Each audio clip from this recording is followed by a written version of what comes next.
In the midst of this anguish he suddenly saw, the street being still dark, a man who was gliding along the walls and coming from the Rue Pavée halt in the recess above which Thénardier was, as it were, suspended.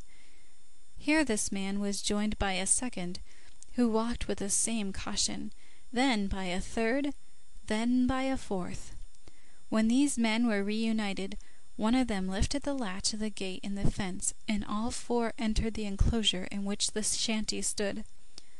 They halted directly under Thénardier. These men had evidently chosen this vacant space in order that they might consult without being seen by the passers-by, or by the sentinel who guards the wicket of La Force a few paces distant. It must be added that the rain kept this sentinel blocked in his box. Thénardier, not being able to distinguish their visages, lent an ear to their words with the desperate attention of a wretch who feels himself lost. Thénardier saw something resembling a gleam of hope flash before his eyes. These men conversed in slang. The first said in a low but distinct voice, "Let's cut. What are we up to here?" The second replied, "It's raining hard enough to put out the very devil's fire, and the bobbies will be along instanter. There's a soldier on guard yonder. We shall get nabbed here." These two words, "icigo" and "icicaille," both of which mean "icy," and which belong, the first to the slang of the barriers, the second to the slang of the Temple, were flashes of light for Thénardier. By the icigo he recognized Brujon, who was a prowler of the barriers.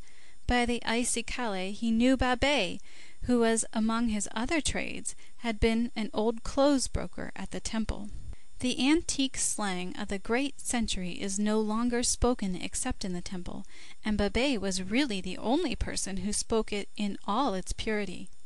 Had it not been for the icicaille, then Thénardier would not have recognized him, for he had entirely changed his voice. In the meanwhile, the third man had intervened. "There's no hurry yet. Let's wait a bit. How do we know that he doesn't stand in need of us?" By this, which was nothing but French, Thénardier recognized Montparnasse, who made it a point in his elegance to understand all slangs, and to speak none of them.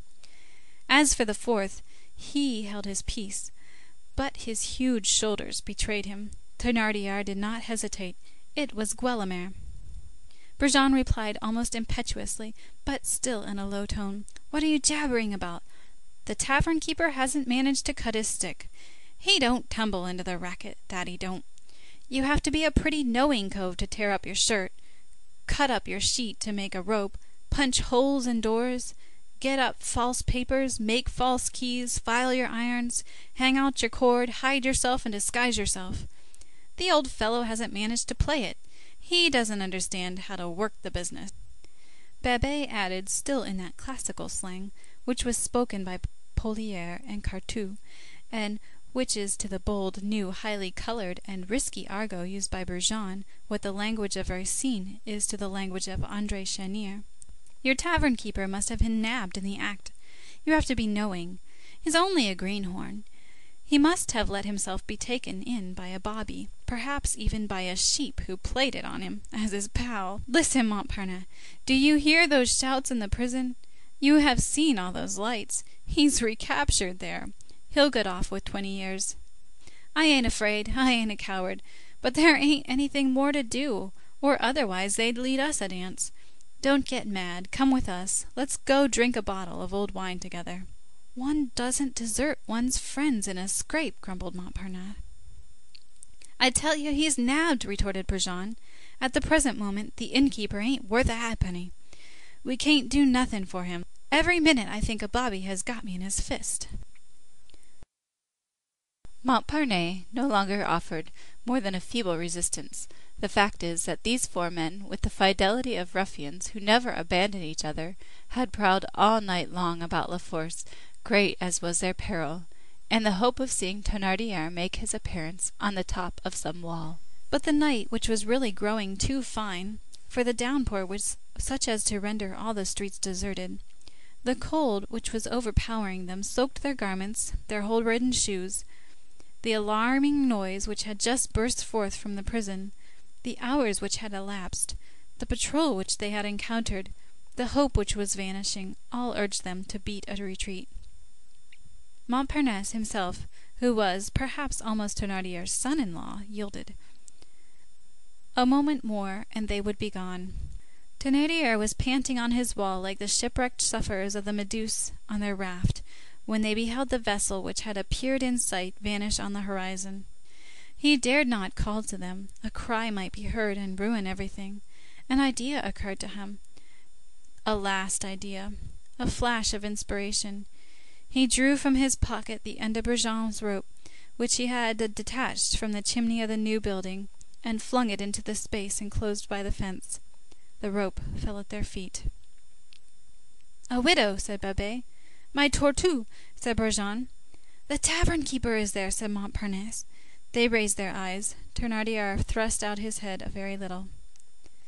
"Quick," said Montparnasse. "Have you the other end of the rope, Brujon?" "Yes." "Knot the two pieces together. We'll fling him the rope. He can fasten it to the wall, and he'll have enough of it to get down with."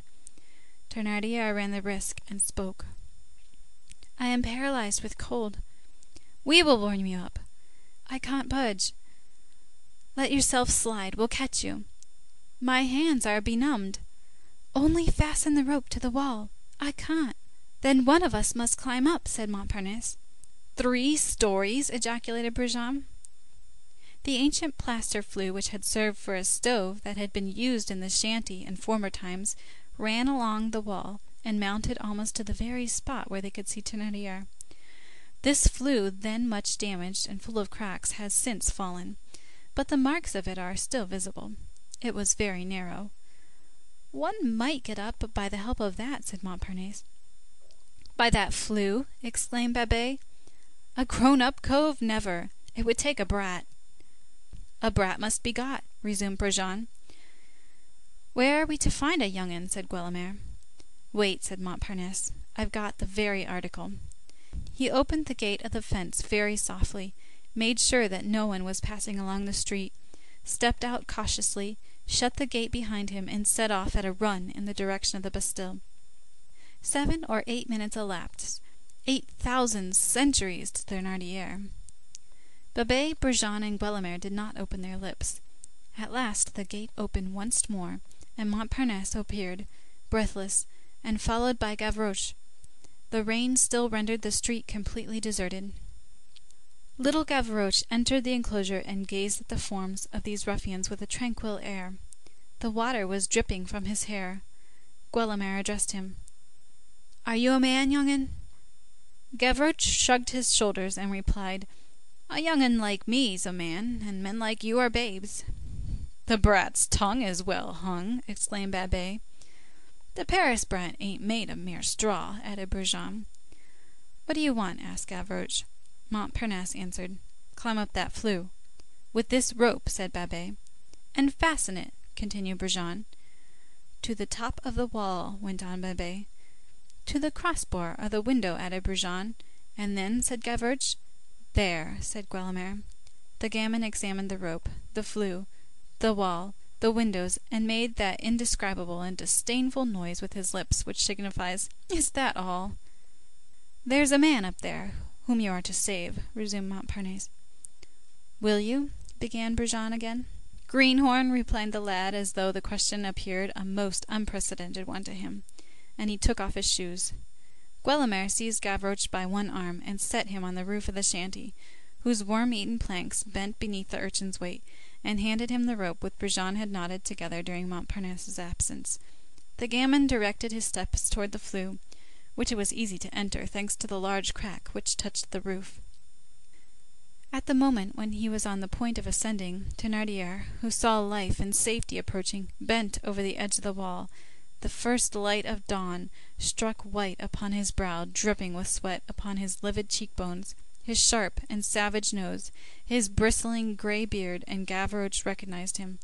"Hullo, it's my father!" "Oh, that won't hinder." And taking the rope in his teeth, he resolutely began the ascent. He reached the summit of the hut, bestrode the old wall as though it had been a horse, and knotted the rope firmly to the upper crossbar of the window. A moment later, Thénardier was in the street. As